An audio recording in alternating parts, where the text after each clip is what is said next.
Hello, everybody. On behalf of the Highland Park Public Library, we'd like to welcome you to Library in Your Living Room. We are pleased to present Shelf Isolation, a weekly mini-series about books, culture, and what to read next. I'm Sarah Marie, and this is your Information and Reader Services Department. In this episode, we are excited to share with you what we have been reading, watching, and/or listening to during Shelf Isolation. To begin our mini-series, I'm going to turn things over to Readers Roundtable expert and moderator, Michelle. Thanks, Sarah Marie.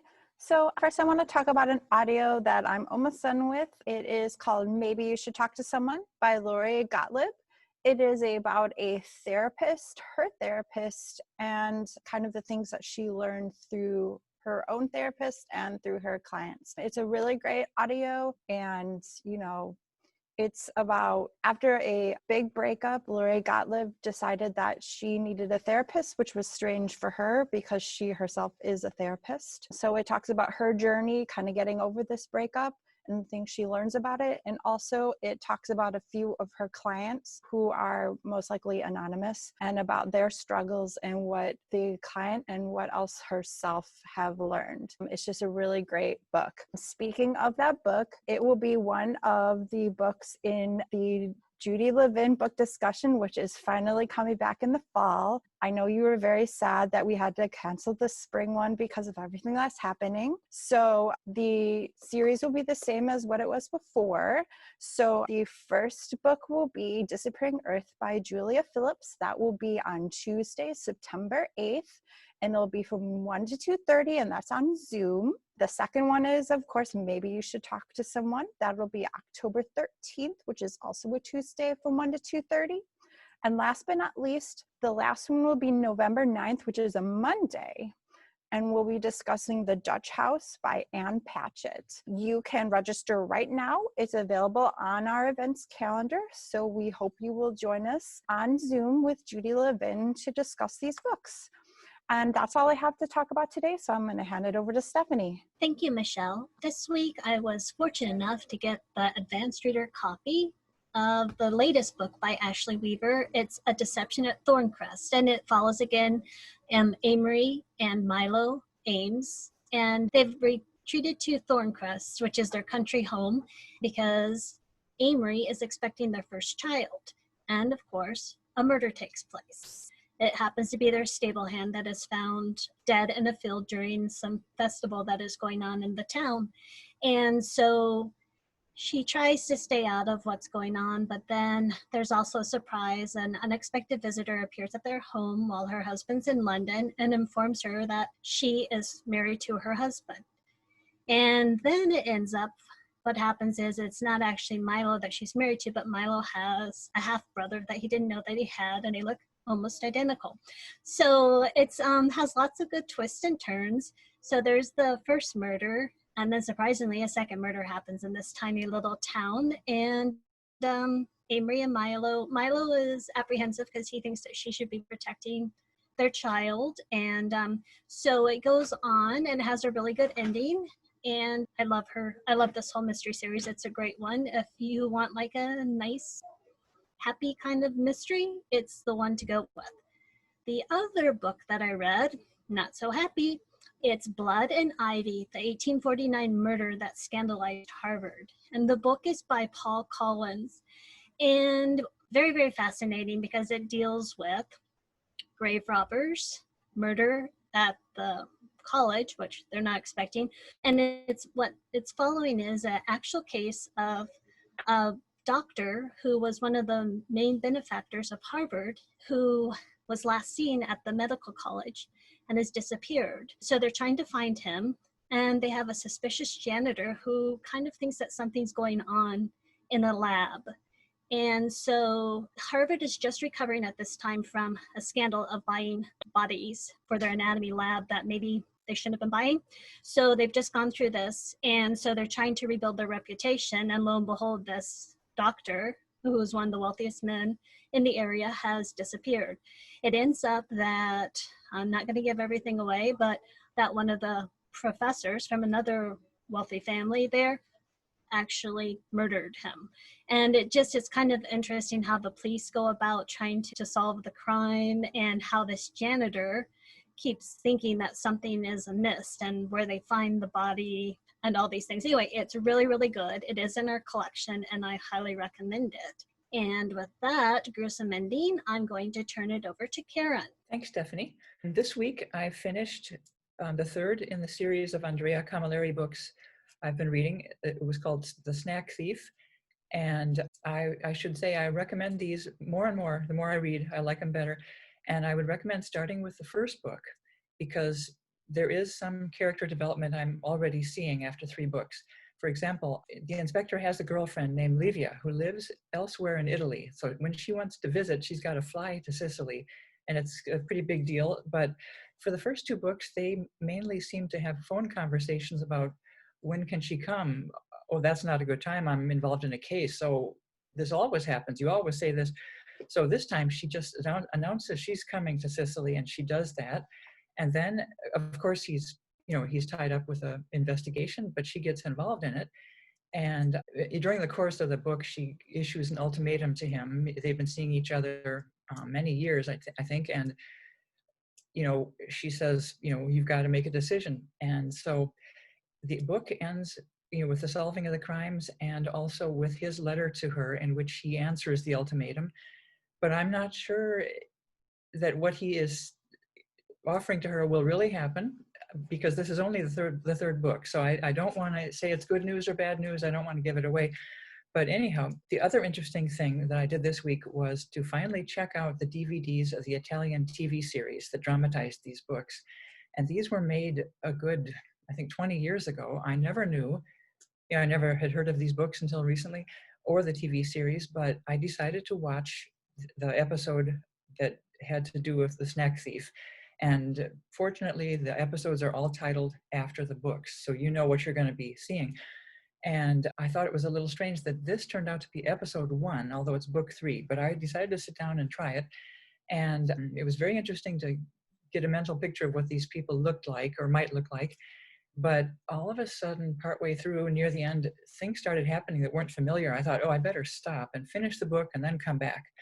So I did that, and I can say the action of the TV version follows the book pretty closely, although there's much more detail in the book, many more, amusing scenes, that had to be left out in the series. But I also checked and found that these TV shows are on Hoopla. I didn't need to check out the DVD. They're on Hoopla up through about episode 28, and I think they have made episodes into the mid-30s. And I'm guessing they're not following books anymore. They're just writing scripts to continue the, working with the characters. So also, okay, the ebooks, if you're interested in ebooks, they start around book 10. And, until then, you're limited to print, as far as I can tell. But once you get to book 10 or 11, there's sometimes an audiobook on Libby, sometimes an ebook on Libby. But, I would, as I said, I would recommend these, and I will start reading book 4 this week and maybe mix in something else. So next we'll talk to Catherine. Thanks, Karen. The first book that I'm going to talk about is one that I am currently reading, and it is Old in Art School by Nell Painter.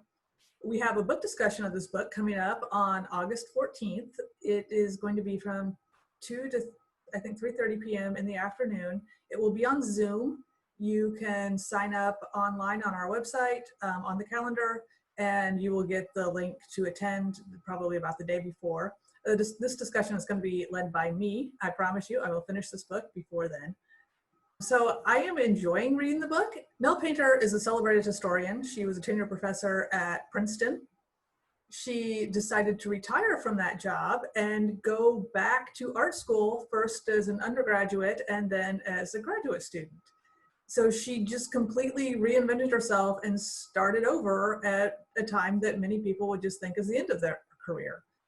So the first couple chapters, a little slow to get started, I thought, because she's a historian and she documents everything, including like the name of every building at the school where she attended classes. As a librarian, I have to say I loved that, even though it wasn't the most exciting reading, because I cannot tell you how many times I have been researching something and they tell you everything about it except the name of it or when it happened. So anyway, from there, it does get really interesting. And she talks a lot about, at the point I am at, who gets to be an artist, and not just an artist, but a capital A artist, or as she calls it, an artist, humorously. And at the point I'm at, she's talking about the difference between art and mere illustration, but who gets to not be called an illustrator. If you're a woman or a Black person and your art is about sort of bringing your point of view to the forefront, does that automatically get you branded an illustrator because you're trying to make a point rather than just make art? And she also covers, can an old woman with money, that is Nell Painter, be considered an artist and not just a Sunday painter? So I'm really interested to see how she develops. So far she's talking about how she makes a lot of bad art. And so that's interesting too, to see, you know, somebody, especially somebody who's done many things very well, has won awards, and now is willing to go back and fail a lot at something and just keep going. She's obviously a very hard worker too. So that aspect is interesting. So I'm looking forward to our book discussion, looking forward to reading the rest of the book. That's Old in Art School. And the other book that I finished this week is Me and Patsy Kicking Up Dust, My Friendship with Patsy Cline, by Loretta Lynn and Patsy Lynn Russell, who is Loretta Lynn's daughters, or one of her daughters. It is, as the title says, about the friendship between Loretta Lynn and Patsy Cline. They met in 1961 when they were both in their 20s. Patsy Cline was already a big star, and Loretta Lynn was just starting to get established in Nashville. And how they met is that in 1961, Patsy Cline was in a bad car accident. And Loretta Lynn had a TV appearance, and she went on, and instead of singing one of her own songs, she sang Patsy's hit, I Fall to Pieces, and added a little message, you know, I wish you well, Patsy, I hope you get well soon. Patsy Cline saw that and sent her husband to find Loretta Lynn and bring her to the hospital to meet her. And they became immediate friends. They did all kinds of things together. And tragically, we know that their friendship lasted for less than 2 years because Patsy Cline died in an airplane accident in 1963. I truly could hear from listening to this audiobook in Loretta Lynn's words that she has been grieving for Patsy Cline for going on 60 years now. But despite that sadness, it's really a lighthearted book and a fun read. There are a lot of great stories in here. For example, Patsy Cline tried to teach Loretta Lynn how to drive unsuccessfully. Another time, Patsy decided to help Loretta spice up things with her own husband in the bedroom and gave her lingerie. I won't say more, but that attempt was successful. And I listened to the audiobook. It's wonderfully read by Patsy Lynn Russell. You almost feel like you're listening to Loretta Lynn herself. So I really recommend this. It's a lot of fun. It's probably great for a road trip. I will say she does talk about a lot of harder issues like spousal abuse. She talks frankly but not explicitly about sex, and she's not afraid to swear. So this is one that I would not be embarrassed to listen to with my parents, but maybe not with smaller children. So if you're looking for a family listen with some caveats, this is a good one. And from there, I will pass it on to William. Thank you, Catherine. Little something old, something new for me this past week. The first thing I'm going to talk about is something I did a reread of, Pax Romana, which is a graphic novel from Jonathan Hickman, who did both the writing and the art. These days, Hickman is one of Marvel's biggest writers. He's had runs on the Fantastic Four, Avengers, all those members of the Black Order you saw hanging out with Thanos during Avengers Infinity War and Endgame came from his run, and is currently working on breathing life into the X-Men line. But before he did any of that, he had a few self-contained releases through Image. He had Nightly News, Transhuman, Red Mass from Mars, but Pax Romana, probably my favorite of all of those. The basic concept, the Catholic Church, through one of its random investments, discovers the ability to travel through time. And after much back and forth, they decide to send an armed battalion back to 312 CE to the age of Constantine and the birth of the Holy Roman Empire. Things pretty much go awry from the moment they touch down, when the battalion decides they have different ideas for how the future should go. Now, the thing I should say, when I said Hickman did the art for this, that was a little bit of a stretch. He is more of a graphic designer who really likes funky looking charts. So this book has probably far more word balloons than like art per square inch. There are more than a handful of maps. There's a timeline or two, and even, I pulled this up, there are more than a couple pages that are just like this.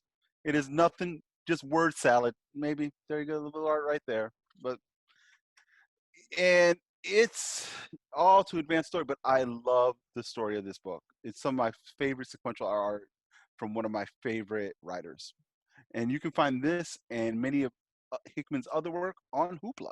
And the other thing I want to talk about, which is a book I just got in the mail yesterday, Axiom's End by Lindsay Ellis. Ellis is best known for her video essays. She's got a series on PBS called It's Lit that covers various subjects surrounding literature, including the evolution of YA, the virtues of fan fiction, and judging books by their cover.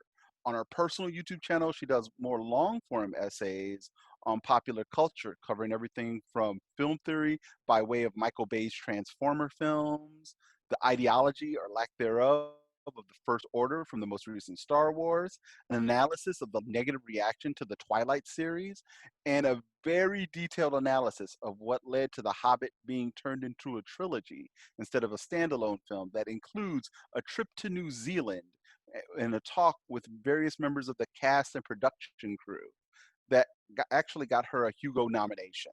Based on the amount of time I spent watching her content, I figured the least I could do was pick up the book, and the premise sounded pretty interesting. It involves a young woman who finds out her family may have been part of a government cover-up involving first contact with an alien species. I'll let you know more about it once I get further in. And with that, I'm going to pass it along to Sarah. Thanks, William. So I'll start with a recommendation from my toddler. This is Tip Tip Dig Dig. You may have noticed he really likes vehicles. So this one's really simple. The illustrations are kind of Eric Carle-like. They're painted collage. And it's really simple. Each vehicle does its thing. The digger digs, etc. And at the end, they make an adventure playground. And my little boy is obsessed with going to the park. So we get to this page and he goes, parka, parka. But he's lately really liking to try to repeat words. So this one's great because it says everything 3 times. So I can say dig, dig, and then he'll say the third dig. So we're enjoying this. There are a couple others in the series. I need to go to the library and pick up Toot Toot Beep Beep, which is on hold for me. So tip, tip, dig, dig. The other thing I've been doing a lot is knitting and listening to audiobooks. So the first book I finished this week was The Dutch House, which I didn't realize what Judy Levin was doing for a discussion. So that's awesome. I really enjoyed listening to it. It's the story of a house in Philadelphia that is known as the Dutch House because the family that previously owned it was Dutch. And 2 siblings who grew up in this house and everything that's happened to them since. And they sort of, this house is like a mythical figure in their minds. It sort of jumps back and forth in time. A lot of it's them reminiscing. But the best part is in the audiobook is narrated by Tom Hanks. And it is so good. I had to return it because it was due and I had it on overdrive, so it just returned itself. And so I had to finish the last like 25% in ebook, and I could just hear Tom Hanks' voice in my head still reading it. So knowing that it's coming up for Judy Levin's book discussion and that the audiobook is really good, if you're interested in audio, put it on hold now because it's a really popular book and the audio is a great way to enjoy it. And then the other audiobook I listened to this week, completely different, was Tweet Cute by Emma Lord. It's a teen romantic comedy. 2 teenagers at a prep school in New York City who both end up running the Twitter accounts for their family businesses, get into a Twitter war with each other, which kind of turns flirty, and they're also communicating with each other but don't realize it on a secret app that the school, all the teenagers at the school are using to communicate anonymously. And they don't realize that they've become pen pals and are starting to fall for each other. Super cute, really quick, really witty, lots of pop culture-y banter. And it was a lot of fun to listen to. So that's it for me for this week, and I'll pass it on to Sarah Marie. Thank you, Sarah. So this weekend, I actually did a lot of audiobook listening too. So a little background, my lease is up in August, so I am relocating myself. So I did a lot of listening for like the Marie Kondo style and such forth. So this weekend, I listened to The Gentle Art of Swedish Death Cleaning, How to Free Yourself and Your Family from a Lifetime of Clutter by Margareta Mungisnissen. It is more about downsizing and as an individual kind of going through your things and making sure what needs to be kept is kept, what is excess is kind of portioned out either to family or friends or donated before your family has to do this whilst, attending to other things that are involved. That said, it appears like it would be depressing. It was actually really funny. There are parts of the audiobook that I laughed out loud at. So kind of a weird title, very appropriate and funny, especially for going through your things. And then in tandem with that, I had read along the Swedish vein, the Hygge kind of books, but I had not realized that there is also an entire section called Lagom. So I listened to Lagom, which is not too little, not too much, just right, the Swedish Guide to Creating Balance in Your Life. And that was by Nikki Brantmark, which was a much more kind of similar to a Marie Kondo. Lagom is a lifestyle rooted in balance. It's a Swedish word and a way of life that doesn't exactly have an English translation, like much of them don't, but it means basically just enough and everything in moderation. And it went really well with packing as well as the Gentle Art of Swedish Death Cleaning. And I recommend both if you also, like me, are going through your things during this time where we're not quite in isolation or quarantine, but you're still spring cleaning. So it was really good. And with that, I'm going to pass things on to Jackie. Thank you, Sarah Marie. So this week, I have the new Sarah Parasky book, Deadland.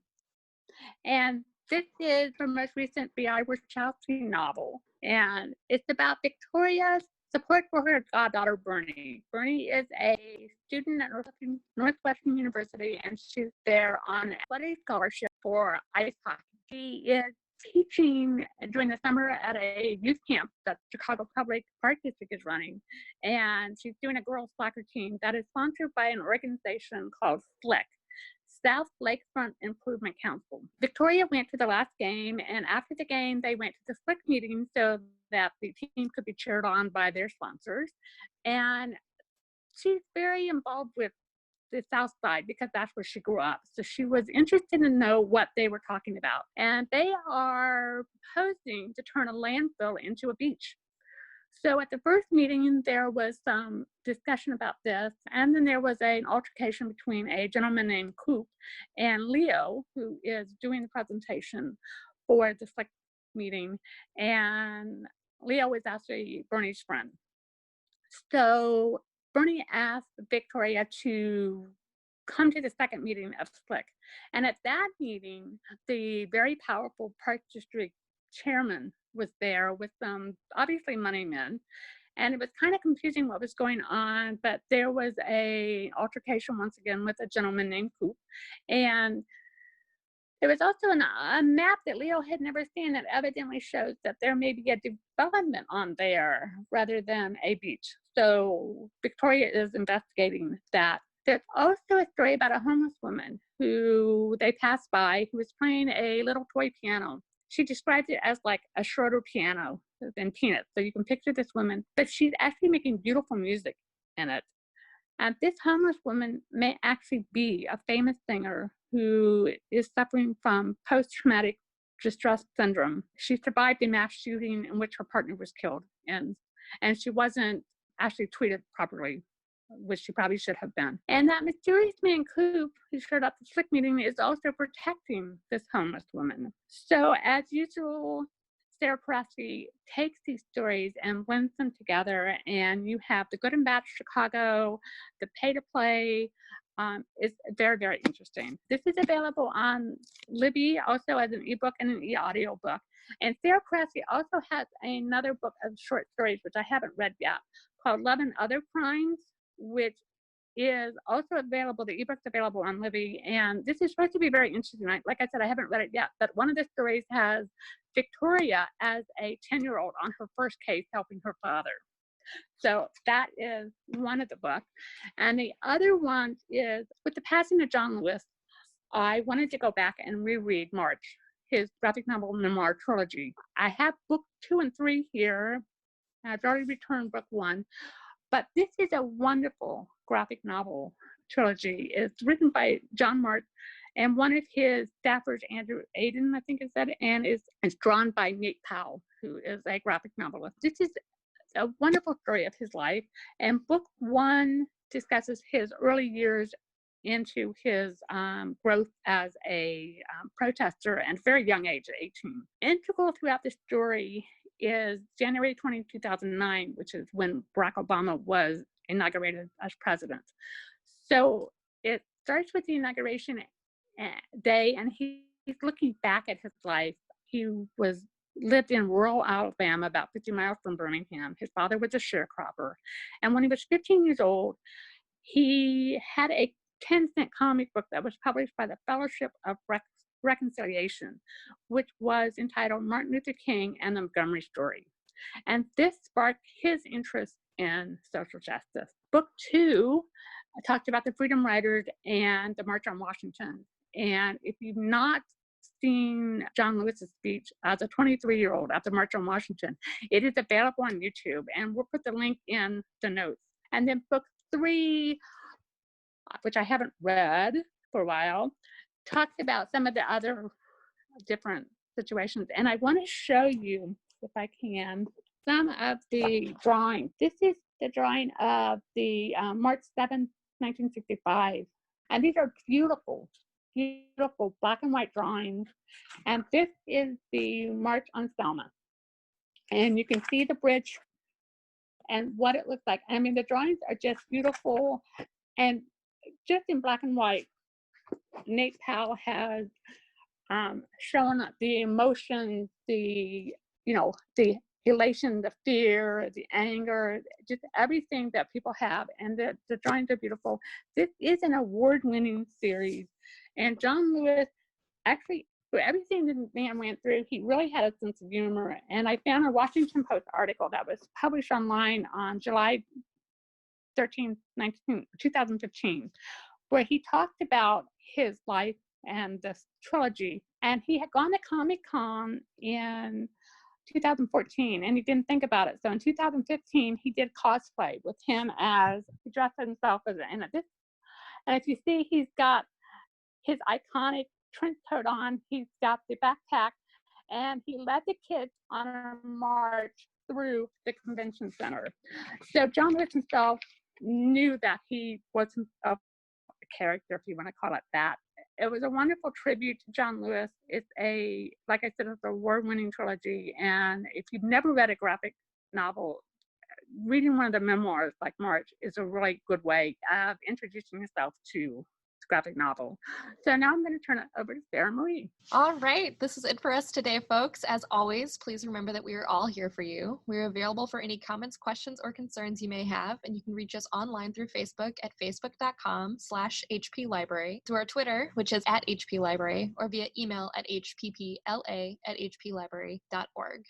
We are also now here in person via reservation. You can learn more about this on our website, which is hplibrary.org. Our music today was Carefree by Kevin MacLeod. You can find more information about this and the titles and websites we've mentioned in our show notes below. Okay, everybody, this is us signing off. Until we see you next, stay safe.